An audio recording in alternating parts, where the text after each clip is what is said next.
6 মাসের মধ্যে যদি কেউ নামাজ রোজা না কাজা করে এবং এই 6 মাসে ৭৯টা বই পড়ার পরে সেই শিবিরের সদস্য হতে পারবে। সো একজন মানুষ চাইলেই সে শিবির করতে পারবে না, একজন মানুষ চাইলেই শিবির হতে পারবে না। শিবির হওয়ার জন্য অনেকগুলো করণীয় আছে। একজন স্টুডেন্ট যদি শিবির হতে চায়, তাকে প্রথমে শিবিরের ছেলেরা প্রথমে তাকে 4টা বই পড়তে দিবে। 4টা বই পড়ার পরে তাকে শিবিরের কর্মী হিসেবে গণ্য করা হবে। সেই কর্মী 3 মাসের মধ্যে 4টা বই পড়ে শেষ করতে হবে এবং 5 ওয়াক্ত নামাজ তাকে পড়তে হবে।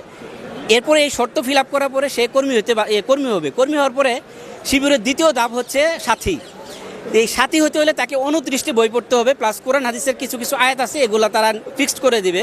29 পারার 30 পারার প্রত্যেকটি সূরা, 29 পারা থেকে কিছু ছোট ছোট সূরাগুলো এরকম ফিক্স করে দেয়। সেইগুলো পড়ার পরে এবং 3 মাসের মধ্যে কোনো নামাজ কাজা না হলে সে শিবিরের সাথী হতে পারবে।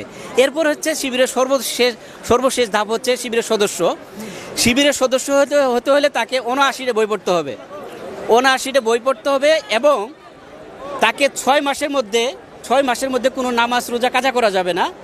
এবং 6 মাসের মধ্যে যদি কেউ নামাজ রোজা না কাজা করে এবং এই 6 মাসে ৭৯টা বই পড়ার পরে সেই শিবিরের সদস্য হতে পারবে। সো একজন মানুষ চাইলেই সে শিবির করতে পারবে না।